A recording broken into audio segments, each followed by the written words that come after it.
What's up, YouTube? It's your boy, Angry Jack Lope. Rob Riggs in the motherfucking house. Make sure I can see everything. Yep, see everything looks good. Looks good. We got Yak, Paula, and the Vixen. First three in his house. How you guys doing? What's crack-a-lackin'? Crack-a-lackin', crack-a-lackin'. Crack, crack, crack-a-lackin' the backwoods. Alright guys, so let's see here. What to do, what to do. Buffering? It's probably YouTube. They're all fucking always fucking around with something. You guys heard the latest from YouTube, how if channels aren't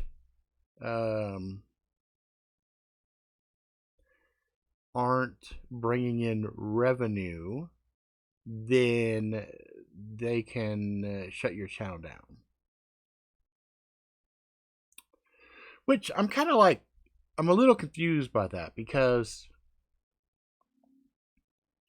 they don't let you monetize until you get 1,000 subs. I think it's somewhere around there. And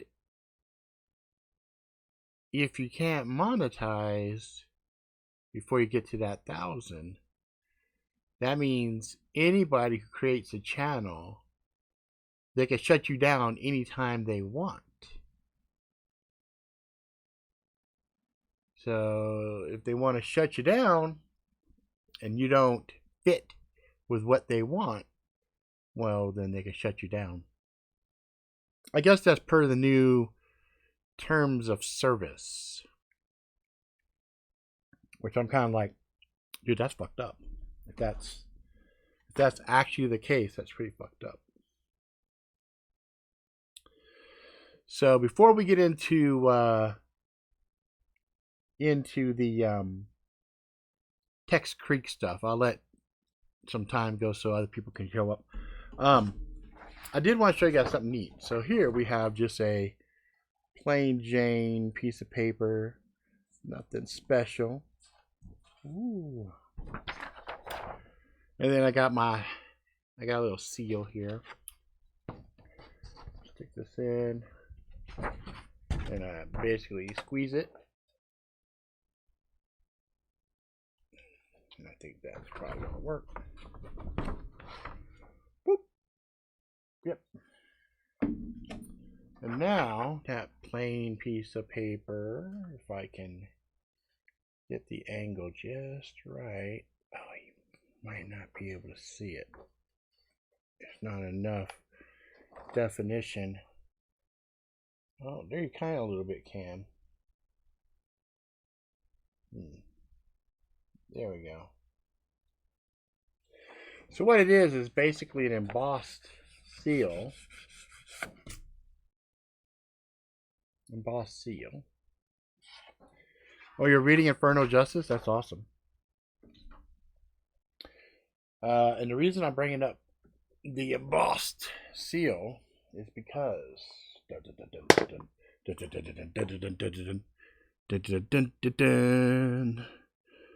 this be the case, and inside of the case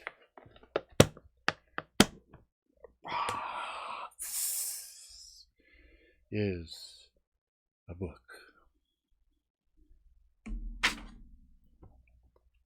Another book. Another book. Another book. Another book. Another book. A big book. Another book. And then boom. Right? So that is when you guys see these posts on the motherfucking Facebook and Instagram and stuff, and you hear a topic talking about, you know, the grand prize, then you will be like, ah, that's what the fuck Rob's talking about. He's talking about all them damn books, and they'll all be signed, they'll all be stamped and sealed, and then they all come. Oh, took a while to actually find a case that would hold it all just right and not be so fucking giant that it'd be a pain in the ass trying to ship. You know what I mean? Let's see here. We got Drop Forge in the fucking house. Jay Watterson. Lyra Loeb. Let's see. Paula Guerin. Okay. All right. I'm not going to make us wait any longer. Let's get into the conversation about the TEX CREEK. Let's talk about her a little bit. So, right out the gate, when I first saw this at SHOT Show and Bronx in the house, I was like, dude, that's hot. And for me personally, the 20th anniversary editions of the top blades were kind of like a victory for me personally, because I had tons of conversations with Craig and Leo for years now about them doing short run quasi custom editions of their blades. And initial conversations, you know, it's kind of hesitant. They're like, yeah, it's kind of, we've done some limited runs in the past and, you know, they've been okay, but yeah, I don't know. And I said, look, I'm telling you, do some of these limited. And I'm sure I wasn't the only one. I'm sure there was a small army of people that were kind of clamoring, saying, you know, make small number runs. So when they did the tracker, they sold that out pretty quick. And Craig was like, damn, yeah, wow, that was surprising. And that was for a tracker. And trackers, you know, they're a really popular blade, but it's not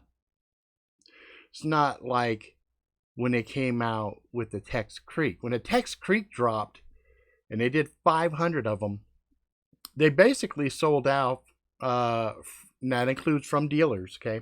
Dealers, everybody. I think they sold out in like 2 hours. And again, I was like, see? Goddamn, I told you. But when I had gone down to SHOT Show and had a chance to actually, you know, hold it in hand and feel it, you know, the ergos, pretty amazing. It's got a slight heft to it, but it's really light, really comfortable in the hand. And for size comparison, if you understand what a large glove is, a large Oakley tack glove, that's my hand size. So if you go, oh yeah, I wear a large as well, then this would be a good size comparison for you. Okay. So the handle scales are what caught my attention right off the bat, because they did a blend of a black and red carbon fiber with a white liner. And that white liner is sick. It is sick. And the metal is, I have to look on the blade here because I can't remember off the top of my head. It's a CPM 154. And I know the Rockwell hardness is between 58 and 60, I believe. But the other thing that really jumped out was the sheath. Now, Tops have been doing dangler now for a while, but trying to do a theme where they went black and red carbon fiber, and then black and red dangler sheath with kind of a burgundy leather was amazing for me when I saw it. And the craftsmanship, you know, they're pretty good now with their kydex. I remember in the early days, some of the kydex, I was kind of like, you know, it's okay. It's a production knife, blah, blah, blah.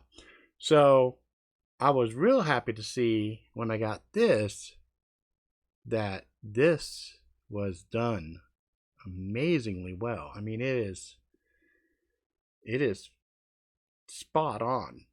My only complaint with the sheath is the fact that the lockup on this bitch is a little too snug.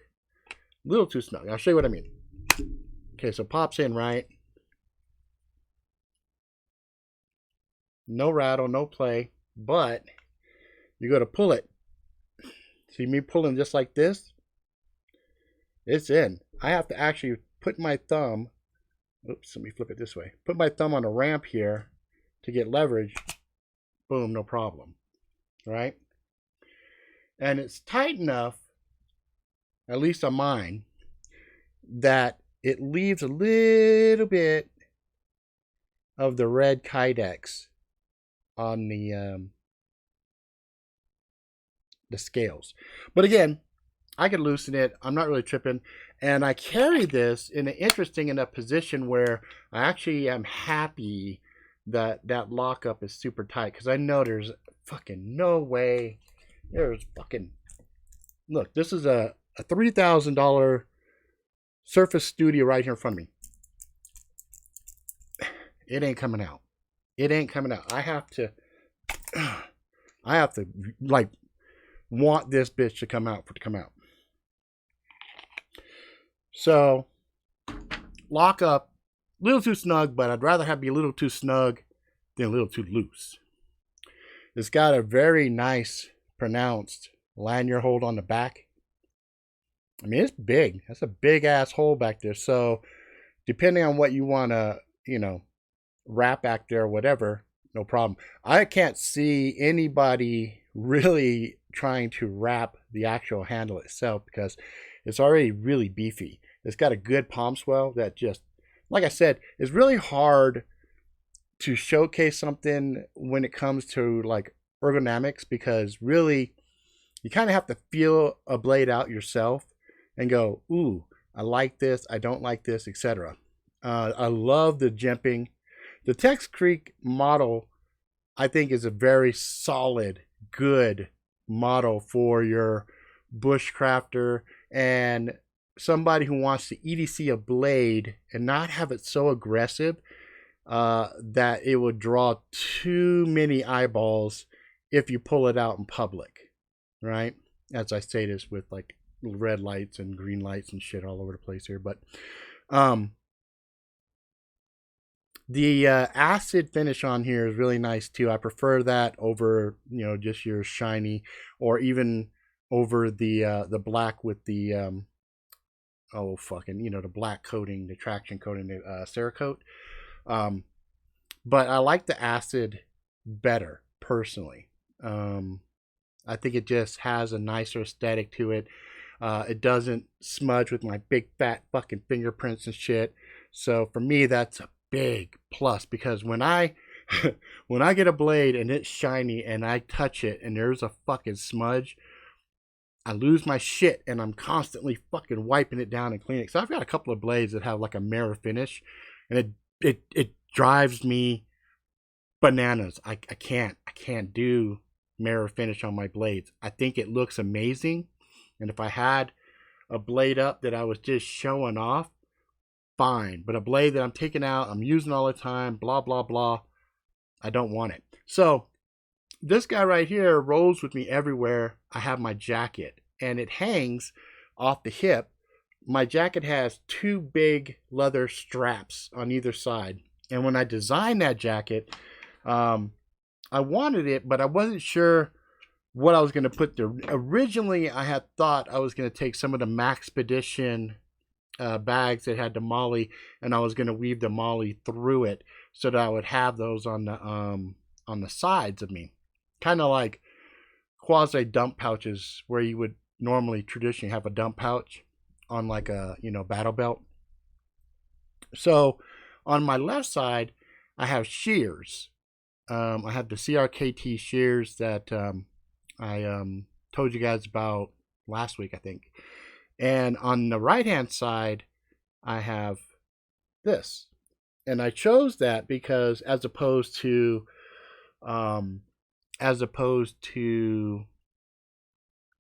my tracker, or even my Inforex Punisher, or God forbid even one of the bigger blades, like definitely not Operator 7 or any of those other ones, because just like with battle belts, when you have an EDC that you have on you all the time, having something hanging off my right hand side presents an issue for when I go to put my seatbelt. So I go to put my seatbelt in. If I have a really big blade sitting there and I'm trying to sit down, one, it's gonna hit the seat and come up, and then it's gonna make it really difficult. This actually is light, doesn't get in the way. It's noticeable when I go to put the seatbelt, like I know it's there, but it doesn't get in the way. I've had bigger blades I've tried to wear on my hip, I've had problems with. And for me, bigger blades, like I'd probably have to scout carry it so that seat belts and things of that nature don't become a problem. But this guy, this gal, because she's so fucking light, I almost feel the shears more than this. But in any event, it's balanced out nice on the jacket. Now, no matter what, I get obligatory stares. You know what I mean? Yes, Lyra. I think the handle, for if you've got medium and smaller hands, this is probably going to be a little bit bigger. I mean, a little bigger, but it wouldn't be uncomfortable. I've had some blades where, regardless of your hand size, when you gripped it, it didn't feel very comfortable. This, every area here has been rounded and smoothed out. That was one of the things that I was most impressed about, is the actual curvature that exists around it. I mean, when you grab this, like the back right here where it touches feels so fucking good. It's not even funny. Like there's a little bit, there's like 3 jump lines in the back here, right? And that's really, if you're gonna lock up to get a little more traction here. Let's see if I go. Even if I hold it retarded, if I hold this retarded where these bevels here go against my hand, there's no hurt. Like I can't feel a position here that's uncomfortable to grip on.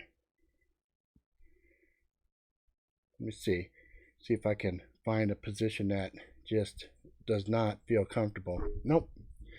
Everything, every angle that I'm grabbing this is so smooth and rounded out. Even the protrusions on the bottom here, like you do this with certain blades, grab this side and squeeze on it with everything you got, man, that shit would hurt. I'm not even feeling this. That's fucking retarded. Reverse feels good.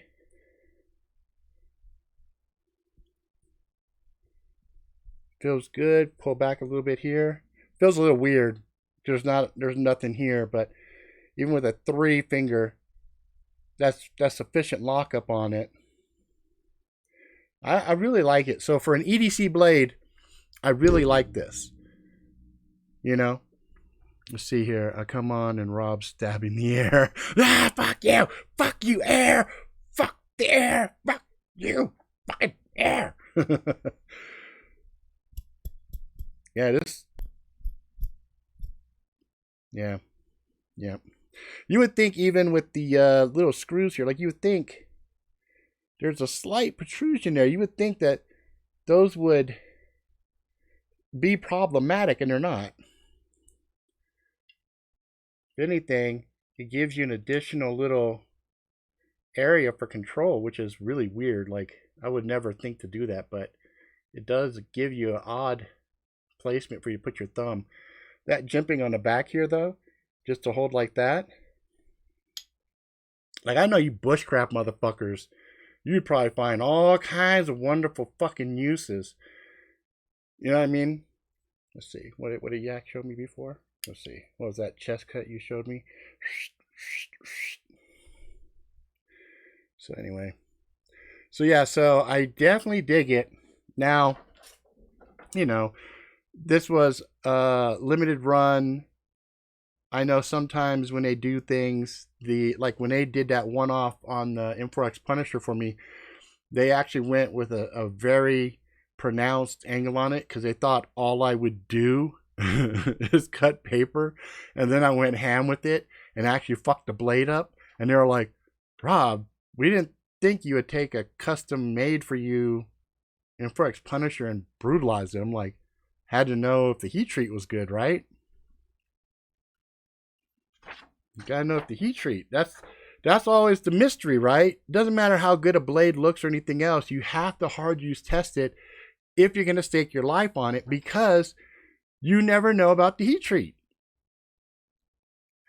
So anyway, let's just see.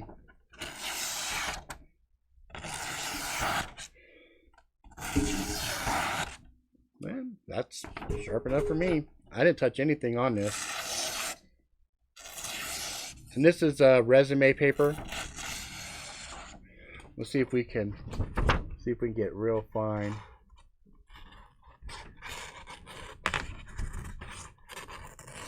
Trying to see if I get a curl. I don't think I can. Kind of out of practice on the. Oh, there we go. There we go. Oh, almost. Oh, almost. Almost. I got a little bit. I got a little baby curl. So, anyway. Yeah. Will it cut? Yes. The bitch will cut. And I like it. I like it a lot. Now, the good news, I actually went online real quick to see if I could find any more of these.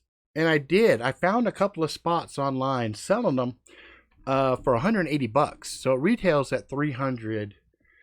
There might be some places trying to charge more than $300, but I did find a couple of spots selling it for $180, and they had quantity like 14. It wasn't like they had one.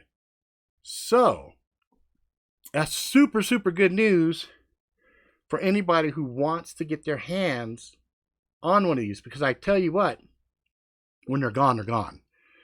Because Topps has already said they're not making any more of these, and there's only 500. And this is number 435. Yeah, I like that number. 435. It's a good number. So 435 is mine. And like I said, I think it was like knifeworks.com or some other stuff.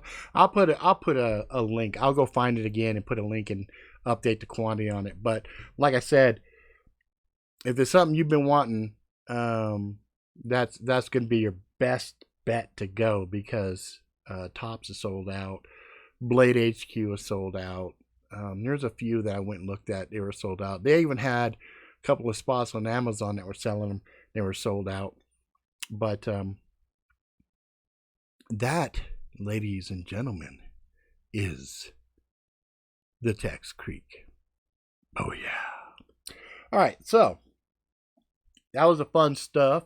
Let's continue the combo. Let's see. Chest sliver cut. Yes, that's right, Yak. That's the one it was. I'm in a good mood tonight. My brother's brother-in-law got his deer today, and he gave the heart and liver. Oh, nice. Ooh, hell yeah. How's the? Do you eat the heart? Like I like chicken hearts. I have never had anyone ever offer me some deer heart, but I would fucking eat it if it tasted delicious.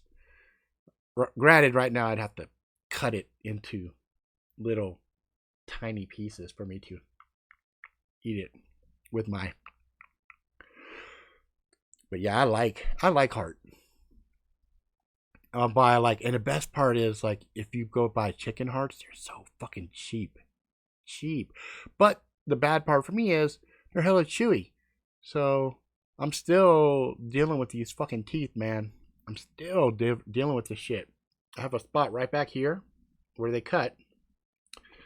Part of it healed up, and then I jumped the gun. Wife had a party last week, I guess, and I was in here working and doing stuff, and I tried to eat, and I said, "Fuck it, I'm just gonna, you know what? I'm just gonna ignore the pain. I need to get these gums used to chewing." And I basically just bit, and the denture just pushed the gums down over the bone.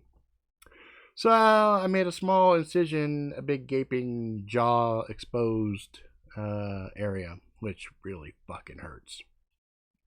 I only put the teeth in when I'm doing shit like this, and other stuff.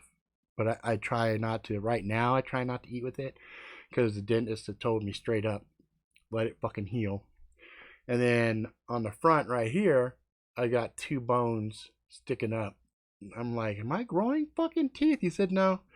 You might have some bone spurs, and those are bone fragments. And basically, they're working their way up. They're like splinters. And it gets to a point and then can pull it out. And I was like, are you fucking serious?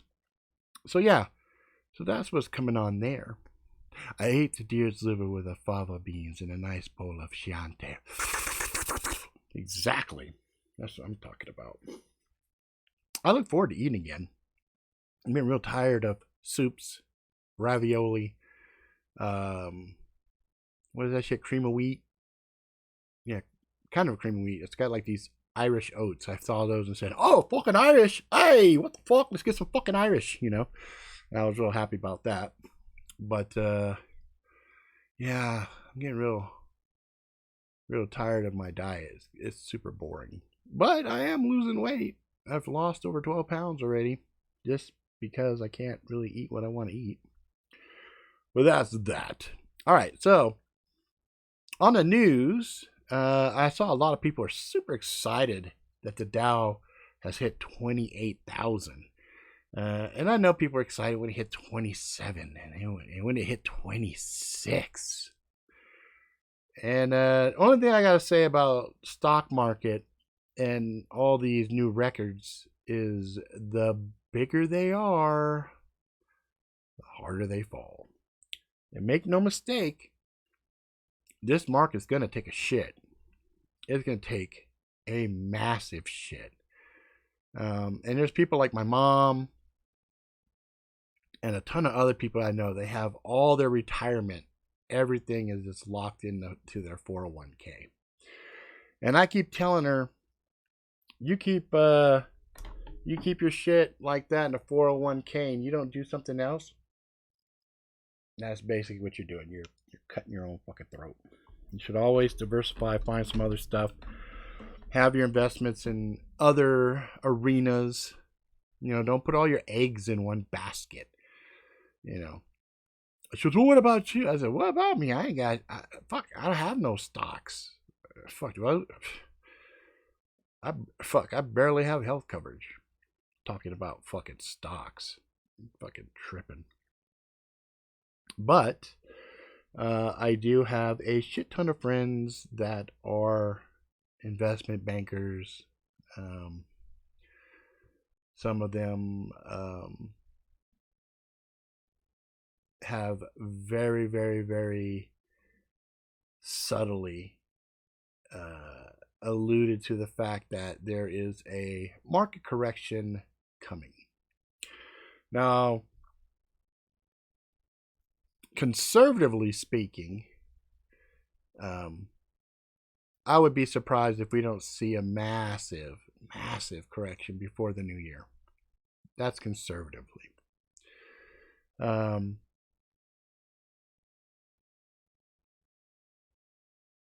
Optimistically,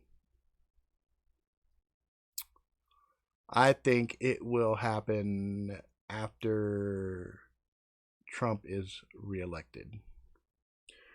But wait, Rob, but Trump's about to get impeached. No, he's not. No, he's not.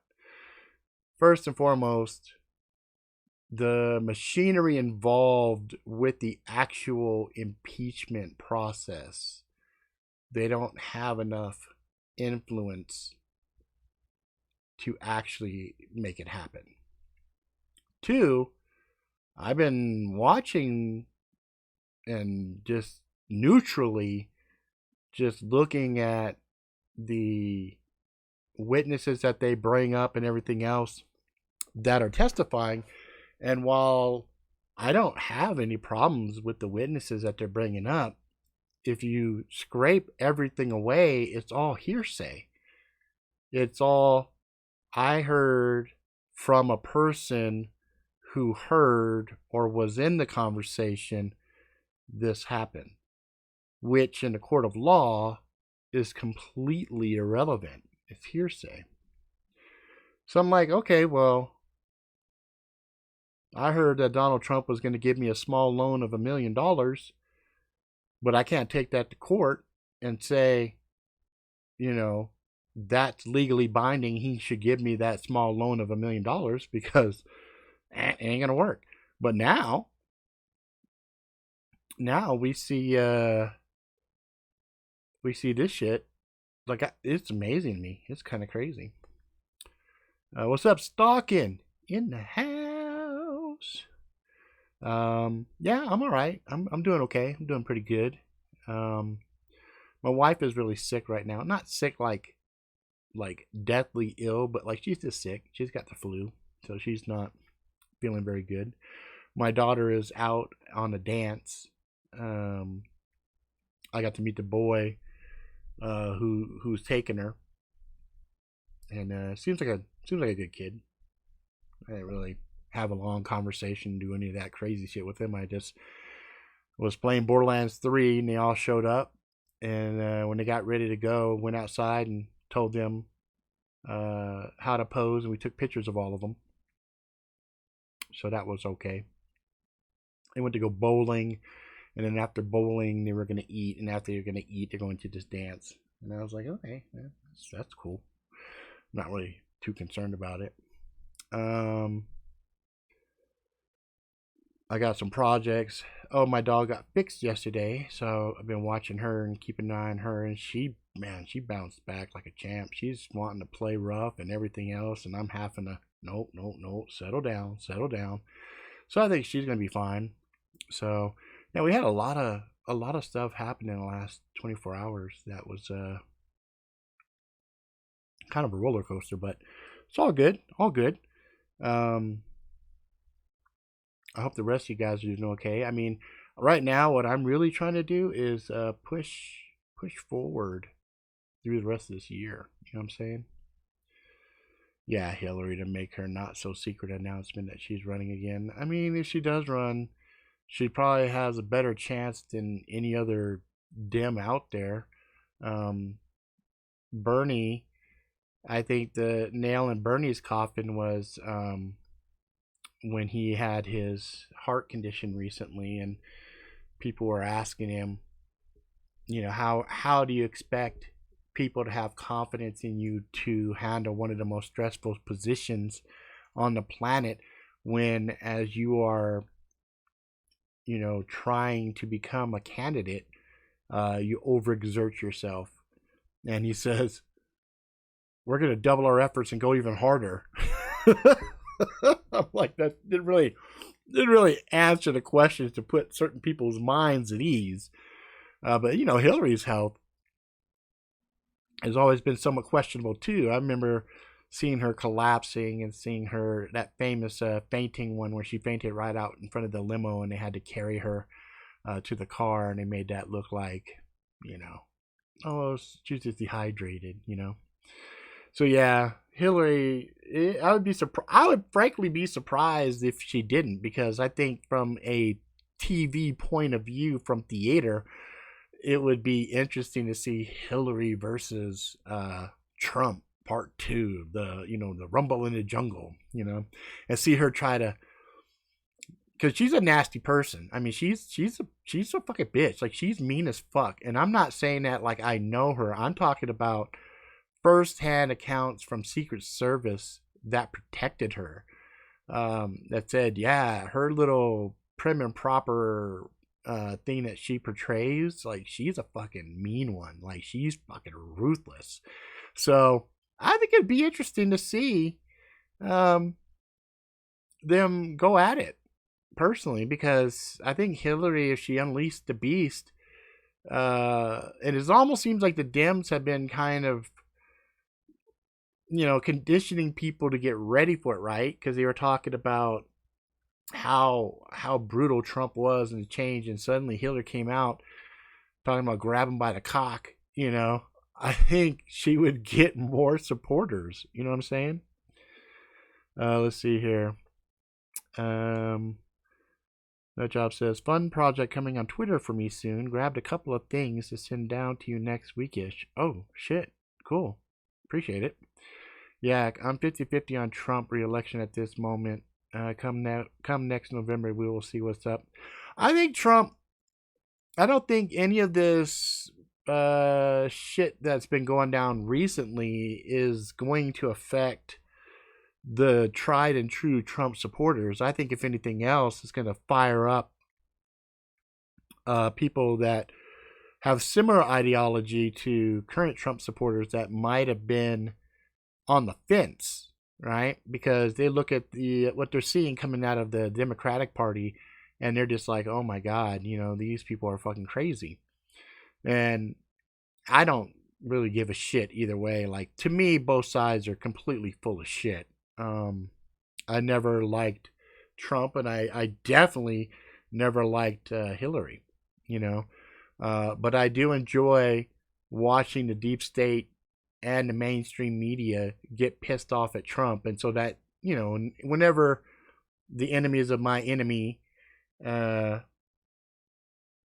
start to act funny, then the thing that has them acting funny, I tend to lean a little bit more of a positive nod towards. You know what I mean?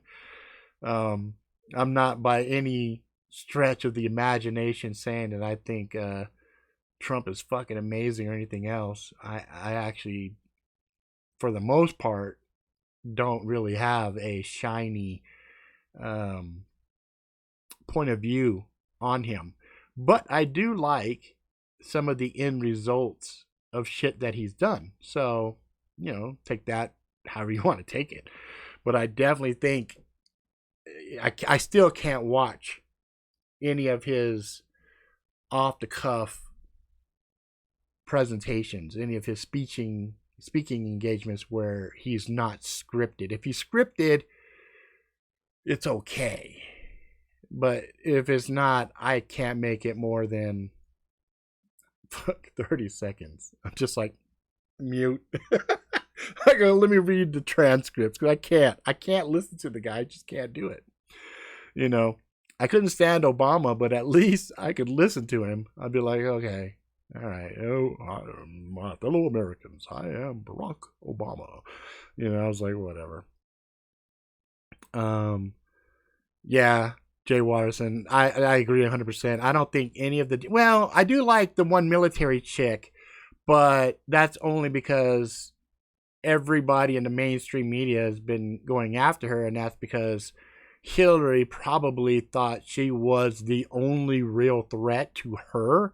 So she came out and started talking shit about her and called her a Russian plant, to which the daytime talk show hens went crazy and said, oh, she's a useful idiot. I'm like, Jesus Christ, you guys are the fucking useful idiots, But, I don't think she even has a chance. But I think if she made it somehow and she was debating Trump, I think she's a strong enough, powerful enough woman that she could hold her ground against Trump, make her points, and actually have enough class and everything to flip shit that Trump, if Trump tried to be belligerent. But I don't think Trump would. I think Trump would actually look at her and be like, you know, I really respect the shit out of you. And I think you'd be great in a sack, you know. I think that's what he'd be thinking. But I think he'd also be like, he'd probably treat her fairly respectable. Yeah, Gabby, I agree. I don't, there's no fucking way I could see them. If they were smart, they would. But they're not. So they're not going to give her, who I feel is actually probably one of the stronger candidates, a snowball chance in hell. So I think you're right. I definitely think you're right. These idiots are paid more than all of us. No shit. Look, I've said it before. I'll say it a million fucking times. There is not a true politician out there that gives two rats' asses about us, because they're so far removed from the day-to-day problems that the average person has. You know, some could argue I'm far enough removed that I couldn't be a viable candidate to represent the problems in America. To which I'd say, to a limited extent, yes, I agree with that, but I also disagree because I vividly remember how I was raised and everything else. But that being said, also, you don't see Robbie Robb trying to run to be a politician, because I'm not a fucking moron. I'm not going to go in there thinking, oh, I'm one motherfucker and I can make a change. No, I can't. I can't make a change. Not there anyway. Not in that shit. You know what I'm saying? The politics, that it's just fucking, it's just stupid. It's just stupid. They should cut the pay Senate House members to equal the average Social Security check. Yep, not gonna happen. Not gonna fucking happen. Even if they did do that from a public point of view, they would find ways on the other end to make ends meet. I would say, personally,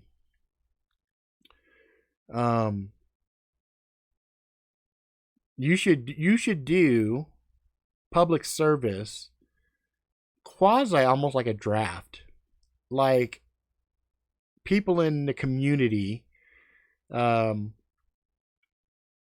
would see people that are really trying to make changes. Because if you look in any town, you can find one or two people that are really going out of their way to make things better. And I think those people, the ones that are out there that are really trying to make shit happen, but they, you know, they're always cock blocked, force those people into politics. And the way that it work is, you get housing that's set up.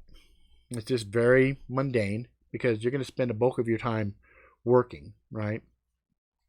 And then, you know, obviously we don't want people's families to be adversely affected. So if you're holding down a job and it's not a traditional politician job, like lawyer, whatever, you would then, if you get drafted, then your job can't fire you, because it's federally mandated that you get recruited in, you shouldn't get punished for it, because you're serving the community. Now, the way you would safeguard that is, if a company says, well, we're not, you know, this position, we have to have somebody here, and we're going to have to hire somebody, and we can't just hold this position indefinitely, blah, blah, blah, that's fine, because that's realistic. So the government, since taxpayers are paying for politicians anyway, it wouldn't be a big difference, right? You did now have that money that comes in, the person is doing a job, and as they were voted in, as I mentioned, I think a couple of weeks back, every quarter, the community, again, continues to vote based off of what they see. And then that way, a politician has to work, has to keep doing what he was drafted or elected in to do. And at that point, now it's impossible to have special interest or anything else, because anybody that is caught doing things like manipulating votes, things of that nature, blah blah blah, taking these special interest money, they're brought up on treason charges, punishable by death. And then once you put heavy weight on the job and you put heavy responsibility on the job, then people will take the shit fucking seriously. Until then, fuck it. Yeah, let me run for fucking Congress and have health coverage for the rest of my fucking life that's better than anybody else's fucking coverage.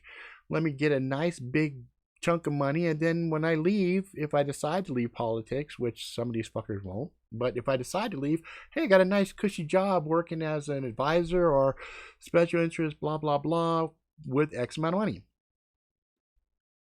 So there are ways to put checks and balances in place that would really hold the politicians responsible, but it's going to only exist inside of my stories. There's no way we're going to see that happen in a real world, because they'll fucking kill us before they have that shit happen.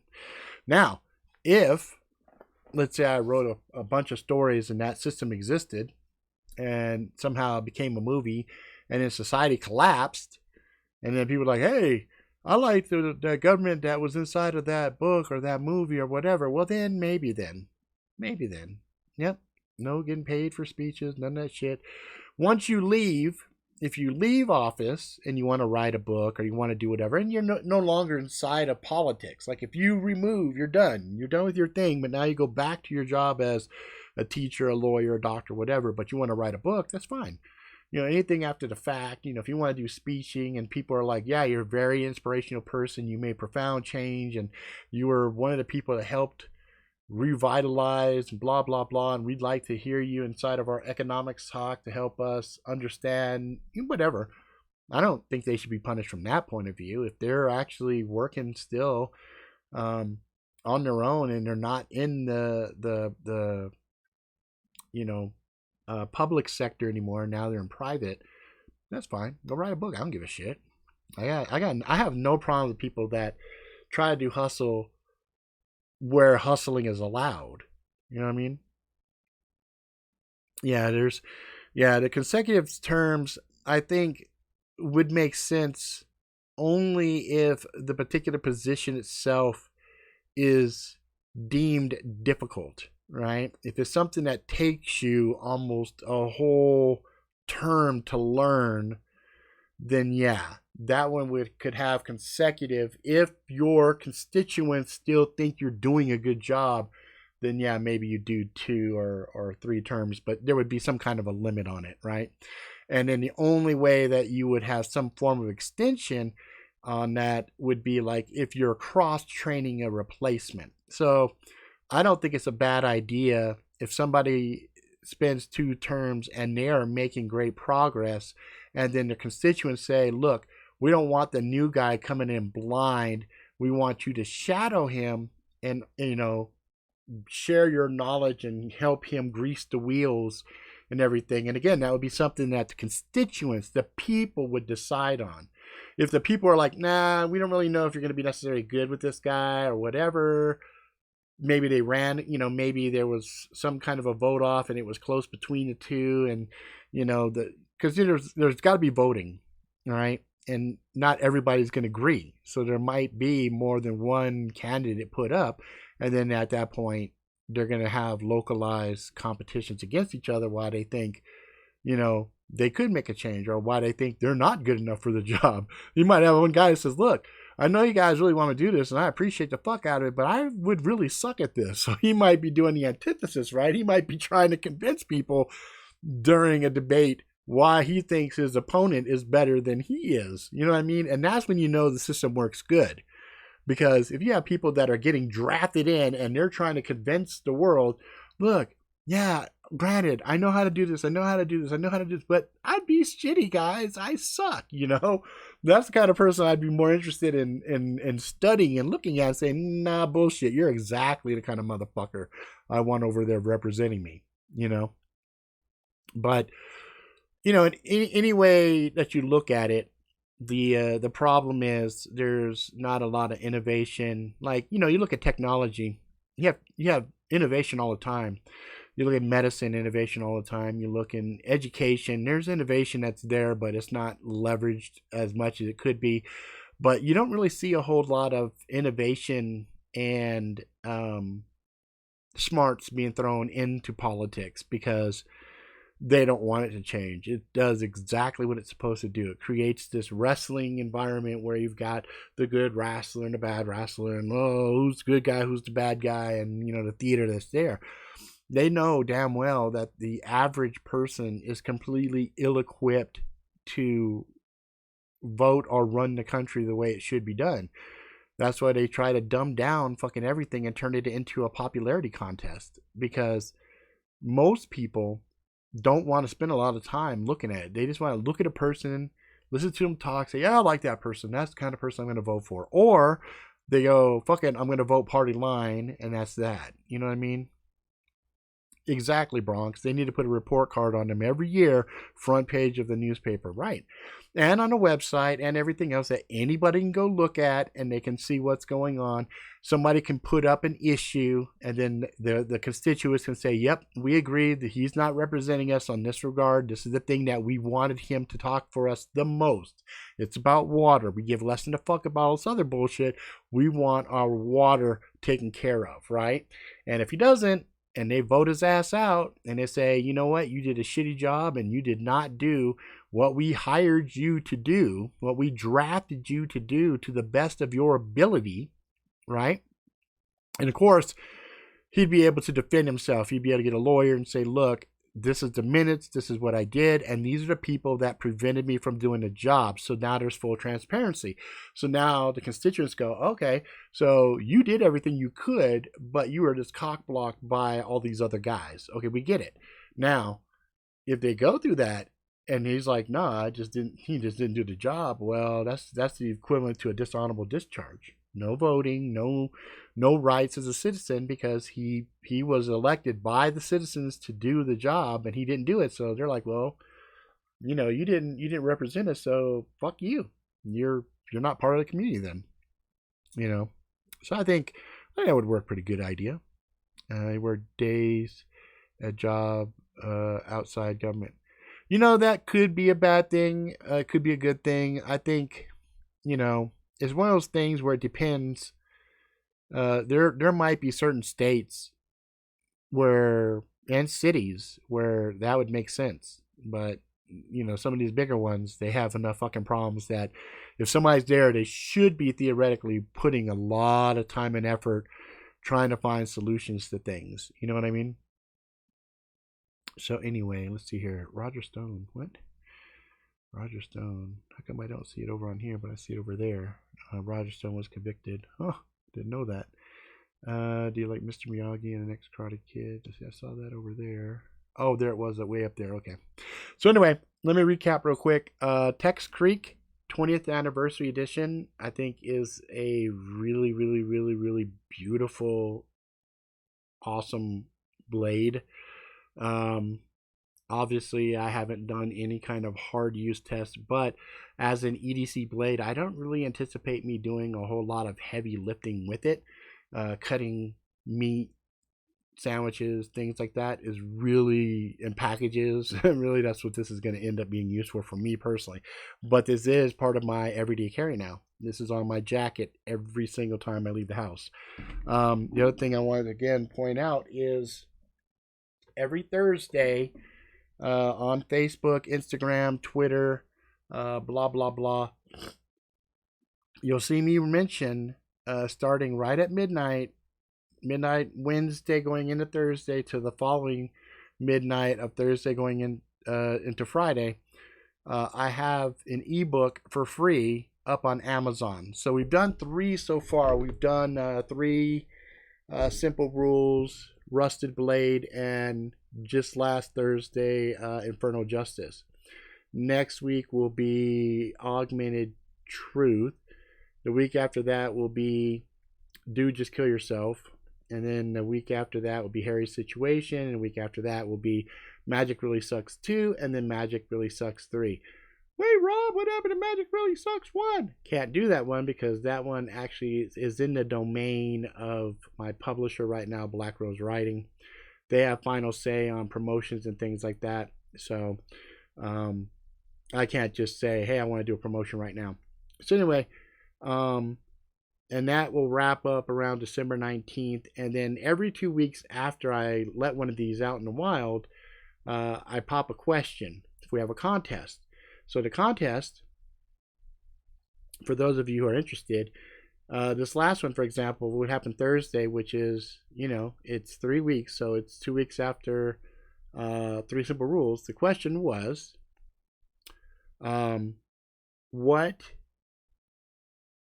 what was Jason staring at? And it's the very first paragraph, chapter 1 of the book. Now, spoiler for all you guys, you can get all of these, the first 6 books, not Magic Really Sucks 2 and 3, but you can get 3 Simple Rules, Infernal Justice, Rusted Blade, Augmented Truth, Dude, Just Kill Yourself, and Harry's Situation from my website as a PDF, not an EPUB, not a Kindle book, but it's still, you could read it on your computer, you can read it on your phone, you can read it on anything that does PDF. And that's at basically www, did I write? Here we go.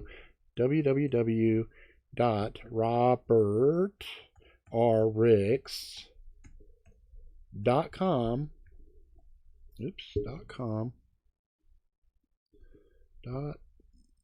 If I could type, .com /free /downloads, like that.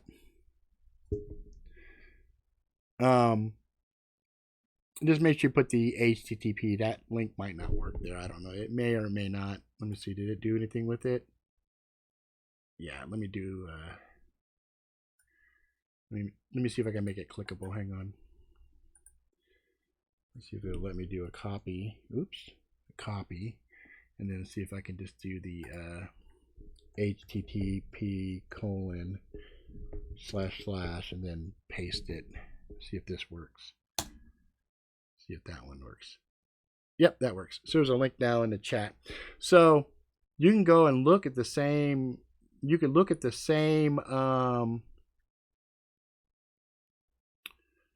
PDFs and see the answers to the questions. And again, the reason for that is one person who enters the contest and answers to questions and stuff and gets drawn is going to get a copy of not one, but every single book that I've done up to Do Just Kill Yourself. So it's 9 books total, and they'll all be signed, autographed. They'll all have a seal on it. They'll all have a document that comes with it that says, this is collector's edition, certified on this date, blah, blah, blah. And it comes in this custom case with the, all of the artwork on it and stuff. And your name will be right there in the center. So that's one part. And then second place gets a case very similar, but you'll be able to pick 3 of the books that you want. And third prize gets to pick 1. But there's a secondary contest. If you guys see things and you're sharing stuff and you're promoting and you're going out of your way to help raise awareness to the stuff that I'm doing, like Yak and Lyra have been doing and Garen has been doing. Some of you guys have already traditionally been trying to help promote my stuff. Now what happens is, as you guys are doing that, I actually have a spreadsheet where I'm tracking it and I'm putting notation, because one of you guys that are helping me promote, you get your own special contest for one of those as well. So there's like a double chance to win. one, answer the questions, and two, just share and promote. You know what I mean? Because I'm tracking all of that stuff. So there's a podcast about that. Not a podcast, I'm sorry, a blog post about that. And there will also be a dedicated video that I'll be putting out here pretty soon, but that will be sitting over on the Robert R. Ricks one. Speaking of that, so there will be a real-time story time tomorrow. The last couple have been really good, even though you guys have been throwing some really fucked up things my way. I've been able to pull a rabbit out of the hat. Last week's was really good. Was a really strong story, and the one before that also was a pretty strong story. So I'm actually super excited to see what we come up with tomorrow. I have a whiteboard now that I've been writing notes on what I'm going to be writing going up into 2020, and I've got a good solid maybe 30 stories that I have planned. Some of those are the redos of some of the real-time story time. Some of the ones that I really, really liked was like Mommy Died But Isn't Dead. Also the Spook Time Investigators, which I know Yak fucking absolutely loved. There's also the superhero one that had the redneck superhero. So those are definitely going to have some stories. There'll be some sequels. So I've decided Harry's Situation is actually going to have a sequel called A Harrier Situation, which my daughter thought was fucking hilarious. And so that will be getting done too. And then, of course, Magic Really Sucks, the next sequel trilogy. That next trilogy is also in the works right now. Angelic Revelations, Happy Core, and then finally going to finish up the Sordid Adventures of Farouk Fatuk and Jizzy J. So those are the big stories, and then from the novella side I have a bunch. So anyway, I have those all documented now. I have my start dates when I want to get them done, so that stuff's going to start kicking in pretty quick here. Let's see, that's it. That's all I really wanted to kind of cover in tonight's episode. I wanted to do kind of a loose review on the TEX CREEK. Also wanted to talk a little bit about stuff that was going on, and you guys chimed in and gave us a little talking point for us to discuss some things. And also wanted to show you guys that the prize, anyway, for the 2019 Robert R. Ricks contest is ready to go. So when you guys see these posts, jump in, and that gives you guys also a chance to check stuff out for free, see what you like. And it also gives you guys a voice. I was thinking about this the other day, because when you come in on a real-time story time and you're contributing keywords, you're also kind of quasi-shaping a potential direction for a story, right? A full-up story. And we can get more interactive. We can add in more constraints. We can say, you know, tell me some stuff you guys would like to see. If you want to see horror, if you want to see real true sci-fi, if you want to see a blend, something like, you know, Stranger Things, for example. The reason that works so well is it's not a single genre. It's a mashup, right? So you've got horror, you've got a little bit of sci-fi, you got some fantasy, you got some romance in there, right? And even got some suspense and mystery on some of this stuff too, right? So there's a lot of genre blending that happens inside of that series. And that's something I'm really looking forward to. So I invite you guys, if you haven't checked out the real-time story time, I know the vast majority of you guys that are sitting on the chat, actively contributing here in the chat, come over on a regular basis. But, you know, if you haven't been there yet, come check it out. Oh, good. I'm glad you're liking Infernal Justice. Have I ever played RuneScape? No, I don't believe I have. A lot of my problem is trying to carve out time to play. Like, I'm still squeaking in little bits in time to play Borderlands 3, and that's just because that particular franchise is probably my favorite game series of all time. So, you know, I have to sneak it in when I can. But anyway, check it out tomorrow, 7 o'clock, same time as the show, but on Sundays it's at youtube.com Robert R. Ricks, which is, and I will put it here as well, It's https://www.youtube.com/Robert R. Ricks. You could also see samples of what goes on there at realtimestorytime.com, which has podcasts, it has the videos, all the stuff that we do every Sunday. You guys can check it out on the realtimestorytime.com. So anyway, that's going to be it for this show for Saturday here. We will do this again next week. I'm trying to find some more stuff for us to review and talk about. Probably going to talk a little bit about some shows. I'm going to try to catch an episode or two of some of these newer shows that are out, like Watchmen. There's a few of them. There's a few that I want to check out. What is it?